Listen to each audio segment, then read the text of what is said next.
What's up guys, Kids with Kicks here and welcome back to another episode of this Crystal Palace FIFA 16 career mode. Last time out was a great success, we made it 3 out of 3 and a perfect start to our Premier League campaign. We also sold Seydou Berahino to Southampton for £25 million, meaning we are now looking for a direct replacement.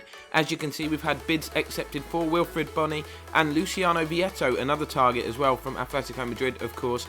And this man, Ighalo, has agreed to join for a small fee of just £3.3 million. That is an absolute bargain. We're going to bring him in to the squad, even if it's just as like a rotation player. We didn't specify his squad status, so he's going to join up to give us more options in attack. But we are still hoping to bring in one leading, main striker, really. I'm not sure Vardy will be the man to lead us to title glory, but he's certainly good enough to, make an impact when he plays. But we just need a main sort of 20-30 goal a season man. And hopefully the man who's playing against us today, Wilfried Bony, can be that guy. He's our main target, the one we want to bring in the most. Vietto is there as a backup in case we can't agree terms with Bony. But I feel like we've been stitched up really in the Capital One Cup draw away to City. It doesn't really come much harder than that. We've already played City, of course, in the Community Shield this year, and we got the better of them in stoppage time thanks to that last minute winner from Sinkgraven. But he's not playing today. It's quite a rotation side, as you saw. Not too well, he is playing rather. You can see he's on the ball here. It's quite a rotation side today, as you can see. Joe Hart's coming out here. I don't know what he's doing. Kind of turns his back on Balassi, and that shot, although it looked like it was heading wide, was bending round and possibly would have ended up in the back of the net. But it's been a real good display so far from these fringe players, I should say. The squad is so much stronger than it was this time last year, that our fringe team is so strong. It is such a good team. We've got a lot of depth now. I was a bit worried going into the season that the squad would be a bit thin on the ground, but we've addressed that and brought in some good players. And as you've seen from the first half, total Palace domination. Ighalo creating a few chances for himself. Cabaye hitting the bar. He's not in the starting 11 purely due to fitness concerns. I mean, he's been one of our better players over the last couple of seasons for sure. I think he's been our top scorer both campaigns. So, we're not leaving him out based on his form. It's purely because he struggles to complete 90 minutes now. He's getting on a little bit, and the pace is just too much for him, so we're preferring to have energy in midfield. But second half, City starting to create a few chances. Kevin De Bruyne hitting the post there with a decent header. We tried to clear it, but we only get it away as far as David Silva. That's not a man you want to have the ball on the edge of your box, but his effort was blocked thanks to some good defending from Vestergaard. And we're making a double change now. Youngster Sergio Mendes and Alvaro Vidio coming on as we look to just freshen things up in this game. We're yet to find the breakthrough despite all our domination in the first half. Second half has been a very different story. But Yannick Balassi coming forward here. Really good run. Finds Ighalo bearing down on goal. Hits one left-footed, but David Alaba manages to block that effort over the crossbar, getting just enough on it. Really good defending from the new City man. And a header here forces Lasse Janka, the youth goalkeeper, into a decent save. His growth has been phenomenal. You saw his overall went up 9 last season. He does grow very, very quickly. But we move into stoppage time here, so this will probably be the last chance. Ighalo puts it inside to Vidio.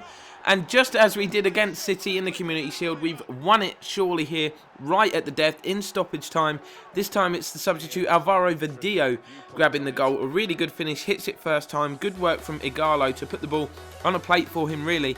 And that will see us through to the next round of the Capital One Cup as we continue our defence. But Vietto agrees to join the club. We're stalling that because this was the news we were waiting for. Wilfried Bony, having just played his last game for Manchester City against us, has agreed to join. We are, of course, going to accept this offer. It's a real coup for Crystal Palace. 28 years old, I think he could be the man to fire us up the Premier League table. Now, we're travelling to West Brom here, to the Hawthorns. It'll be a tough game. They've had a good start, as you saw from the Premier League table last time out. I've taken a little bit of a gamble with the starting 11 here. We've been playing a 4-1-4-1 formation, but last year lack of goals was a problem, and I think, as I said in the last episode, it's been a problem so far this season with just 4 goals from the opening few games. We've won our last 3 games 1-0, so we're going to go to 2 up top, playing a standard 4-4-2 formation with Vardy and Bony both playing up front together. Coquelin and Ramirez are going to be the 2 in midfield, purely for that battling, that energy, hopefully winning possession and getting the ball forward. But it's West Brom who come forward first in this game. The ball is played through by Garner to Rondon, and he smashes it into the top corner on the side foot. Real clever finish, really. Power, accuracy, what more do you want? No chance for Jack Butland, but we were opened up far too easily there.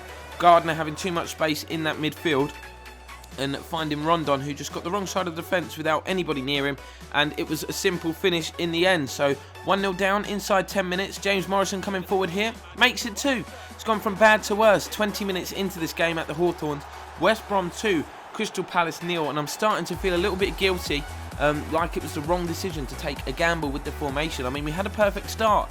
So the more that I think about it, why change things? I was just trying to address the issue with goals, but when you're solid and you're not conceding and you're winning games 1-0, there isn't really a problem. So if it's not broke, don't fix it, as the saying goes. I'm annoyed with myself, but the game's not over. Wilfred Bonney cuts inside here on his debut. A real good save from Ben Foster. That shot was destined for the back of the net, it would seem, but Foster manages to pull off a really good reaction save. But we continue to come forward here. Ramirez on the edge of the box, brought down, thought it might be a penalty.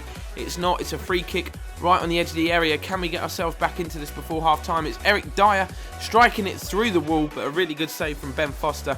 I know I said Eric Dyer probably wouldn't be on free kicks anymore in the last episode, but he was our best option at that time. Maybe should have called the second man and laid it off. But half time, West Brom 2, Palace 0, and we've got an uphill battle. You feel like we need to get an early goal in the second half to have any chance of getting anything from this game, but it's West Brom who come forward. Rondon out-jumps his man, and it's 3-0, going from bad to worse to terrible. You feel like it's game over now, even with 45 minutes still remaining. We haven't created a host of chances really in this game, and West Brom have been by far the better team. But we come forward, Video getting past his man, he's brought down, referee points to the spot, and a chance for us. Is it a lifeline? Is it a consolation? I'm not really sure. It could be a debut goal from Wilfred Bonney, and it is. He steps up, sends Ben Foster the wrong way. I wanted him to grab the ball and run back to the centre circle quickly, but on his debut, he's excited to score. You can't forgive him for having a little dance.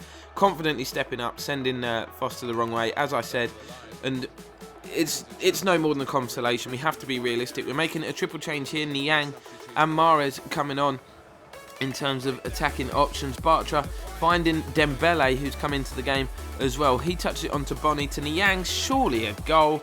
Don't know how he's managed not to score there. You have to give Foster some credit for diving across the goal and making the save, but it's a real poor finish. Bellerin with a much better effort this time from the edge of the box from our young right back. Not a player who scored, I don't think, for Palace. It was a good effort and a good save from Foster, but before the game ends, Sessegnon has a chance to really rub salt into the wounds and make it 4-1. He failed to do so, luckily, but no luck involved there. West Brom 3, Palace 1. It's a heavy defeat, and you can see they are top of the league, so no real shame in losing to West Brom. Even though it's a game I feel that we should have won, I take full responsibility for gambling with the formation. I shouldn't have done that. 3 wins, 1 defeat from the opening 4 games. We're up into 5th. It's not disastrous by any stretch of the imagination, and of course it is still early days, so no need to panic. Watford, Newcastle and Southampton maintain the bottom 3 places. Leicester and Stoke also, as with the bottom 3 clubs, yet to pick up a win this season. But it's early days, guys. No need to panic. We're still playing some very good stuff, and Bonney has come in, so hopefully we can fly up that league table. But thanks very much for watching. That'll bring this one to a close. Drop a like and subscribe if you're new to the channel, and we will see you again next time.